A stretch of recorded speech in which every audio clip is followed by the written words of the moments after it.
नमस्कार साथियों, MP GK या मध्य प्रदेश सामान्य ज्ञान में हमने जो लास्ट टॉपिक पढ़ा था वह था मध्य प्रदेश की जलवायु। आज हम देखेंगे मध्य प्रदेश के राष्ट्रीय उद्यान, इनके बारे में हम जानेंगे। तो अगर हम राष्ट्रीय उद्यान की बात करें तो इसके हमारे 2 वीडियो रहेंगे। पहले वाले में हम 5 प्रमुख राष्ट्रीय उद्यानों के बारे में देखेंगे।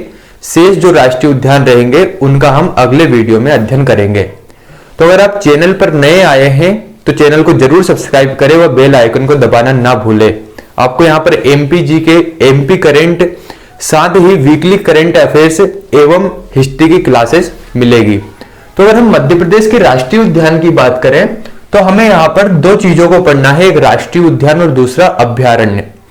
राष्ट्रीय उद्यान और अभ्यारण्य में बेसिकली क्या अंतर है उसको हम देखते हैं। तो जो राष्ट्रीय उद्यान होते हैं इनको मेंटेन करने का कार्य केंद्र सरकार करती है, अर्थात सेंट्रल गवर्नमेंट करती है। वहीं अगर हम अभ्यारण्य की बात करें तो इनको मेंटेन करने का कार्य राज्य सरकार करती है। तो ध्यान रखना है, स्टेट गवर्नमेंट अभ्यारण्य को मेंटेन करती है, वहीं सेंट्रल गवर्नमेंट राष्ट्रीय उद्यान को मेंटेन करती है। राष्ट्रीय उद्यान की बात करें तो इनका जो क्षेत्र होता है या क्षेत्रफल होता है वे बड़ा होता है, या यूं कहें इनका एरिया बड़ा होता है। जबकि अभ्यारण्य की बात करें तो राष्ट्रीय उद्यान की अपेक्षा इनका क्षेत्र या एरिया छोटा होता है। राष्ट्रीय उद्यान को डिक्लेयर करने का कार्य संसद करती है। क्योंकि सेंट्रल गवर्नमेंट इनका मेंटेनेंस करती है तो यहाँ पर इन्हें डिक्लेयर संसद द्वारा किया जाता है। वहीं अभ्यारण्य की बात करें तो इन्हें विधानसभा करती है, क्योंकि राज्य सरकार यहाँ पर इनको मेंटेन करती है। नेक्स्ट है राष्ट्रीय उद्यान की बात करें तो यहाँ पर सभी वन्य जीवों को संरक्षित किया जाता है, ये सभी वन्य जीवों का संरक्षण किया जाता है। लेकिन अगर हम अभ्यारण्य की बात करें तो यहाँ पर किसी विशेष प्रजाति या विशेष जाति के जीवों को संरक्षित किया जाता है। अब चूंकि राष्ट्रीय उद्यान में सभी प्रकार के वन्य जीवों का संरक्षण किया जाता है तो यहाँ पर जैव विविधता भी अधिक रहेगी, जबकि यहाँ पर किसी एक विशेष प्रकार के जीवों का संरक्षण किया जाएगा तो यहाँ पर जैव विविधता कम रहेगी। तो ये ध्यान रखना है, राष्ट्रीय उद्यान में जैव विविधता अधिक रहती है जबकि अभ्यारण्य में जैव विविधता कम रहती है राष्ट्रीय उद्यान की अपेक्षा। तो अगर हम मध्य प्रदेश के राष्ट्रीय उद्यान की बात करें तो यहाँ पर 11 राष्ट्रीय उद्यान है, उनमें से 5 राष्ट्रीय उद्यान के बारे में आज हम अध्ययन करेंगे। यहाँ पर मैंने एमपी का चित्र बनाया हुआ है, इसमें हम देखेंगे कि इनकी जो लोकेशन है, चूंकि अगर आपने पिछले वीडियो को देखा हुआ है मध्य प्रदेश के तो हमने वहां पर सभी जिलों के बारे में डिस्कस किया था कि कौन सा जिला उसकी लोकेशन कहां पर है। संभाग वाला जो टॉपिक था उसमें हमने सभी जिलों को यहां पर लोकेट किया था। तो हम देखेंगे इन 5 राष्ट्रीय उद्यान की लोकेशन कहां पर है। तो शुरू करते हैं हम और देखते हैं कौन सा राष्ट्रीय उद्यान कहां पर है, उसकी क्या विशेषता है। पहला है कान्हा राष्ट्रीय उद्यान। कान्हा राष्ट्रीय उद्यान मंडला और बालाघाट जिले में है। अधिकतर आपने इसको मंडला जिले में पढ़ेंगे, लेकिन इसका कुछ भाग बालाघाट जिले में भी आता है। तो पहला राष्ट्रीय उद्यान है कान्हा राष्ट्रीय उद्यान, और मैंने यहाँ पर लोकेशन बनाई हुई है। यहाँ पर है आपका मंडला जिला, यहीं पर है बालाघाट जिला। तो यहाँ पर है कान्हा राष्ट्रीय उद्यान।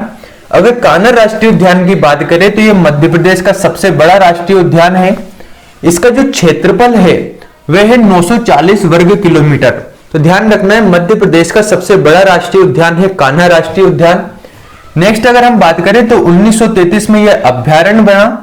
उसके पश्चात 1 जून 1955 को इसे राष्ट्रीय उद्यान घोषित किया गया और 1974 को यहाँ पर प्रोजेक्ट टाइगर चलाया गया। ध्यान देने योग्य बात यह है कि यह प्रदेश का प्रथम राष्ट्रीय उद्यान है जो अभ्यारण्य, राष्ट्रीय उद्यान व प्रोजेक्ट टाइगर बना। अर्थात अगर क्वेश्चन बनता है कि प्रदेश का पहला अभ्यारण्य तो कान्हा राष्ट्रीय उद्यान, प्रदेश का पहला राष्ट्रीय उद्यान तो कान्हा राष्ट्रीय उद्यान, और पहला राष्ट्रीय उद्यान जिसमें प्रोजेक्ट टाइगर चलाया गया तो कान्हा राष्ट्रीय उद्यान। डेट हमें ध्यान रखना है, 1933 में अभ्यारण्य बना, 1955 में यह राष्ट्रीय उद्यान बना और 1974 में यहाँ पर प्रोजेक्ट टाइगर चलाया गया। इसके पश्चात बात करें तो 1974 में ही यहाँ पर पार्क इंटरप्रिटेशन योजना लागू की गई, और ये जो योजना है ये यूएसए अर्थात अमेरिका के सहयोग से चालू की गई। ये जो पार्क इंटरप्रिटेशन योजना है इसमें वन्य जीवों के संरक्षण के लिए इस योजना को इस राष्ट्रीय उद्यान के अंतर्गत शामिल या चालू किया गया। वहीं क्वेश्चन बनता है कि हालो घाटी व बंजर घाटी किस राष्ट्रीय उद्यान में है, तो दोनों घाटियां कान्हा राष्ट्रीय उद्यान में है। तो ध्यान रखना है, हालो वैली और बंजर घाटी कहां पर है? तो दोनों वैली ही कान्हा राष्ट्रीय उद्यान में है। नेक्स्ट अगर हम बात करें तो मध्य प्रदेश का या प्रदेश का पहला राष्ट्रीय उद्यान है जिसने अपना शुभंकर घोषित किया। अब शुभंकर क्या होता है? तो आपने देखा होगा कुछ लोगो होते हैं, उन लोगों की भांति ही यहाँ पर इस राष्ट्रीय उद्यान द्वारा एक उम्रदराज बारहसिंगा, उस बारहसिंगा का यहाँ पर एक डिजाइन बनवाया गया और उसे यहाँ पर नाम दिया गया भूरसिंह। जो सबसे ज्यादा उम्र का बारहसिंगा था उसे भूरसिंह नाम दिया गया और उसके आधार पर यहाँ पर एक डिजाइन बनाया गया। इसका डिजाइन रोहन चक्रवर्ती द्वारा बनाया गया जिसे यहाँ पर शुभंकर घोषित किया गया। इसे घोषित करने के पीछे सबसे बड़ा कारण था पर्यटकों को आकर्षित करना, ताकि इस शुभंकर को देखकर ही पहचान जाए कि यह कान्हा राष्ट्रीय उद्यान से संबंधित है। तो ध्यान रखना है, प्रदेश का पहला राष्ट्रीय उद्यान जिसने अपना शुभंकर घोषित किया उसका नाम है भूरसिंह द बारहसिंगा और इसका डिजाइन रोहन चक्रवर्ती द्वारा तैयार किया गया। नेक्स्ट अगर हम बात करें तो कान्हा राष्ट्रीय उद्यान को Skoch order of merit award से भी नवाजा गया और इसे सॉलिड वेस्ट के उचित प्रबंधन के लिए यह अवार्ड मिला। इसमें इस सॉलिड वेस्ट को ऑर्गेनिक खाद में बदला जाता है। वहीं कान्हा राष्ट्रीय उद्यान में ही बंजर, सुपर्ण व हेलान नदी प्रवाहित होती है या बहती है। एवं अगर कान्हा राष्ट्रीय उद्यान की बात करें तो यहाँ का जो सूर्यास्त पॉइंट है वह है बमनी दादर। यहीं पर एक स्थान है बमनी दादर जो कि इस राष्ट्रीय उद्यान का सूर्यास्त पॉइंट है। और एशिया का सर्वश्रेष्ठ उद्यान कोई माना जाता है तो भी माना जाता है कान्हा राष्ट्रीय उद्यान। तो ध्यान रखना, बहुत महत्वपूर्ण राष्ट्रीय उद्यान है, मध्य प्रदेश का सबसे बड़ा राष्ट्रीय उद्यान है। सबसे पहले अभ्यारण्य 1933 में बना, 1 जून 1955 को राष्ट्रीय उद्यान बना, 1974 में प्रोजेक्ट टाइगर बना। पार्क इंटरप्रिटेशन योजना यूएसए के सहयोग से इसी राष्ट्रीय उद्यान में चलाई गई। हालो घाटी, बंजर घाटी, ये क्वेश्चन आया हुआ है, ये दोनों ही कान्हा राष्ट्रीय उद्यान में है। भूरसिंह द बारहसिंगा इसके द्वारा घोषित किया गया शुभंकर है। Skoch order of merit award से इसी राष्ट्रीय उद्यान को नवाजा गया है। वहीं बंजर, सुपर्ण व हेलान नदी कान्हा राष्ट्रीय उद्यान में प्रवाहित होती है। सूर्यास्त पॉइंट इसका बमनी दादर है और एशिया का सर्वश्रेष्ठ उद्यान माना जाता है। और अगर हम स्थित की बात करें तो मंडला जिले व बालाघाट जिले में ये अवस्थित है और यहाँ पर इसकी लोकेशन है, यहाँ पर है मंडला व बालाघाट जिले। अगर स्पेशली एक जिला पूछा जाता है तो फिर मंडला जिला ही आएगा क्योंकि सर्वाधिक इसी में इसका भाग है। इसके पश्चात हम देखते हैं दूसरा राष्ट्रीय उद्यान। देखिए यहाँ पर डाला हुआ है सेकंड नंबर, तो दूसरा है बांधवगढ़ राष्ट्रीय उद्यान। यहाँ पर आपने देखा था यहाँ पर उमरिया जिला है, इस उमरिया जिले में बांधवगढ़ राष्ट्रीय उद्यान है। इसकी सबसे महत्वपूर्ण विशेषता यह है कि यह शहडोल में 32 पहाड़ियों से घिरा हुआ राष्ट्रीय उद्यान है। और बहुत महत्वपूर्ण क्वेश्चन है कि 32 पहाड़ियों से कौन सा राष्ट्रीय उद्यान घिरा हुआ है, तो वह बांधवगढ़ राष्ट्रीय उद्यान उमरिया जिले में स्थित है। वहीं ये जो राष्ट्रीय उद्यान है ये देश के सर्वाधिक बाघ घनत्व के लिए जाना जाता है। अगर हम बात करें कि यहाँ पर कितना बाघ घनत्व है तो लगभग 8 वर्ग किलोमीटर क्षेत्र में यहाँ पर एक बाघ देखने को मिलता है। तो देश का सर्वाधिक बाघ घनत्व भी बांधवगढ़ राष्ट्रीय उद्यान में है। इसका क्षेत्रफल 437 वर्ग किलोमीटर है। 1968 में यह राष्ट्रीय उद्यान बना। वहीं 1993 में यहाँ पर प्रोजेक्ट टाइगर शुरू किया गया, यह प्रोजेक्ट टाइगर चलाया गया। चरण गंगा नदी बांधवगढ़ राष्ट्रीय उद्यान के मध्य से प्रवाहित होती है। वह यहाँ पर एक पर्यटन स्थल है जिसका नाम है कबीर चौरा। तो अगर क्वेश्चन बनता है कि कबीर चौरा कहाँ का पर्यटन स्थल है तो वह है बांधवगढ़ राष्ट्रीय उद्यान का। और गौर पुनर्वास योजना का क्रियान्वयन भी इसी राष्ट्रीय उद्यान में किया गया। नेक्स्ट हम देखते हैं तीसरा यहाँ पर नंबर डला हुआ है, आप जानते हैं यहाँ पर पन्ना व छतरपुर जिला है, तो इसी में यहीं पर है पन्ना राष्ट्रीय उद्यान। पन्ना राष्ट्रीय उद्यान पन्ना जिले में व छतरपुर जिले में है। इसका अधिकतर भाग पन्ना में आता है लेकिन कुछ आंशिक भाग इसका छतरपुर जिले में भी आता है। तो यहीं पर पन्ना व छतरपुर जिला है, यहाँ पर है पन्ना राष्ट्रीय उद्यान। ये जो राष्ट्रीय उद्यान है 1981 में राष्ट्रीय उद्यान बना। वहीं इसका क्षेत्रफल 543 वर्ग किलोमीटर है। 1994 में यहाँ पर प्रोजेक्ट टाइगर चलाया गया, वन्य जीवों के संरक्षण के लिए प्रोजेक्ट टाइगर चलाया गया। वहीं पन्ना राष्ट्रीय उद्यान की सबसे महत्वपूर्ण विशेषता है कि ये फेमस है रेप्टाइल पार्क के लिए। प्रदेश का एकमात्र सरीसृप अगर पार्क की हम बात करें या रेप्टाइल पार्क की बात करें तो ये पन्ना राष्ट्रीय उद्यान में है और इसीलिए ये फेमस है। वहीं पन्ना राष्ट्रीय उद्यान में हवाई पट्टी की भी सुविधा है।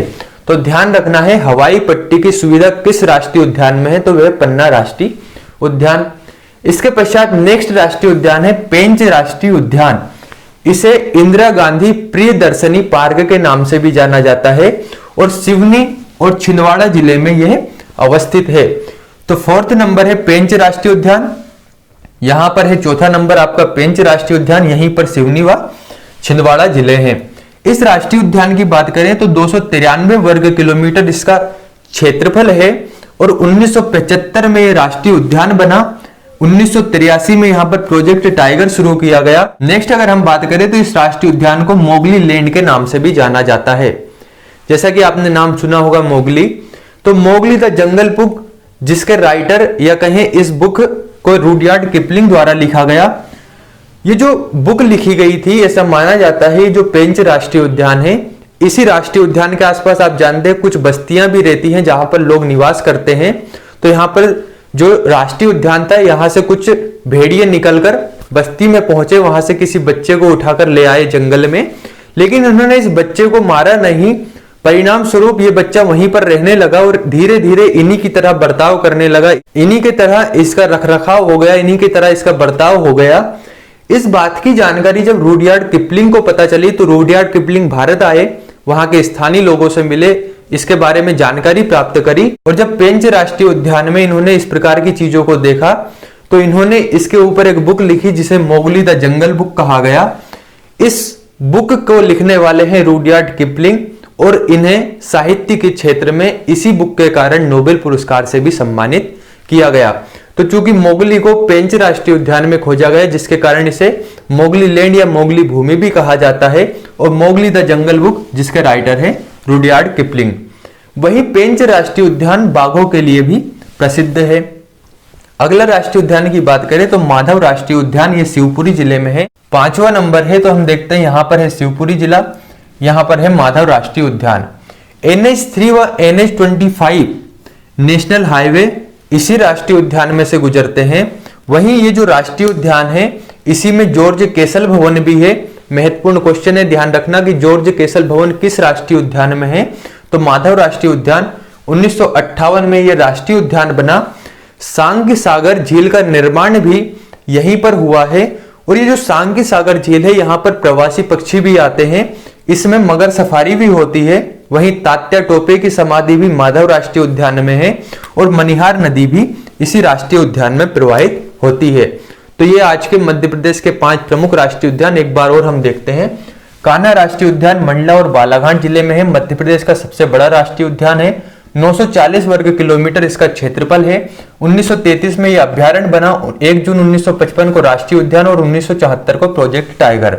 1974 में पार्क इंटरप्रिटेशन योजना यूएसए के सहयोग से चालू की गई। हालो घाटी व बंजर घाटी इसी राष्ट्रीय उद्यान में है। इसने अपना शुभंकर भूरसिंह द बारासिंगा घोषित किया है। Skoch order of merit award से इसे सम्मानित किया गया या इसे नवाजा गया। बंजर सुपर्ण व हेलान नदी इसमें प्रवाहित होती है। इसका सूर्यास्त पॉइंट बमनी दादर है और एशिया का सर्वश्रेष्ठ उद्यान माना जाता है। नेक्स्ट बात करें बांधवगढ़ राष्ट्रीय उद्यान की, तो उमरिया जिले में है। शहडोल में 32 पहाड़ियों से घिरा हुआ राष्ट्रीय उद्यान है। देश का सर्वाधिक बाघ घनत्व इसी राष्ट्रीय उद्यान में है। इसका क्षेत्रफल 437 वर्ग किलोमीटर। 1968 में राष्ट्रीय उद्यान बना। 1993 में प्रोजेक्ट टाइगर चलाया गया। चरण गंगा नदी इसके मध्य से गुजरती है। पर्यटन स्थल यहाँ पर कबीर चौरा है। वहीं गौर पुनर्वास योजना इस राष्ट्रीय उद्यान में क्रियान्वित की जा रही है। नेक्स्ट है पन्ना राष्ट्रीय उद्यान, जैसा कि नाम से ही स्पष्ट है, पन्ना व छतरपुर जिले में यह राष्ट्रीय उद्यान है। 1981 में यह राष्ट्रीय उद्यान बना। 543 वर्ग किलोमीटर इसका क्षेत्रफल है और 1994 में यहाँ पर प्रोजेक्ट टाइगर चलाया गया। प्रदेश का एकमात्र राष्ट्रीय उद्यान जो रेप्टाइल पार्क या सरीसृप के लिए फेमस है या प्रसिद्ध है, वहीं इस राष्ट्रीय उद्यान में हवाई पट्टी की भी सुविधा है। अगला राष्ट्रीय उद्यान है पेंच राष्ट्रीय उद्यान, जिसे इंदिरा गांधी प्रियदर्शनी पार्क के नाम से भी जाना जाता है। सिवनी व छिंदवाड़ा जिले में स्थित है। इसका क्षेत्रफल 293 वर्ग किलोमीटर है। 1975 में राष्ट्रीय उद्यान बना। 1983 में प्रोजेक्ट टाइगर चलाया गया। मोगली लैंड या मोगली भूमि के नाम से जाना जाता है। इसी से संबंधित मोगली द जंगल बुक है, जिसके लेखक है रुडयार्ड किपलिंग और बाघों के लिए फेमस या प्रसिद्ध राष्ट्रीय उद्यान है। अगला है माधव राष्ट्रीय उद्यान, शिवपुरी जिले में है। NH3 NH25 नेशनल हाईवे यहां से गुजरते हैं। जॉर्ज केसल भवन इसी राष्ट्रीय उद्यान में है। 1958 में राष्ट्रीय उद्यान बना। सांख्य सागर झील इसी राष्ट्रीय उद्यान में है। इसमें मगर सफारी होती है। तात्या टोपे की भी समाधि यही है और मनिहार नदी भी इसी में प्रवाहित होती है। तो ये है मध्य प्रदेश के 5 प्रमुख राष्ट्रीय उद्यान। इसके पश्चात जो शेष राष्ट्रीय उद्यान है उनको हम अगले वीडियो में देखेंगे। तो अभी तक अगर आपने चैनल को सब्सक्राइब नहीं किया है तो जरूर सब्सक्राइब करें और बेल आइकन को दबाना ना भूलें। धन्यवाद।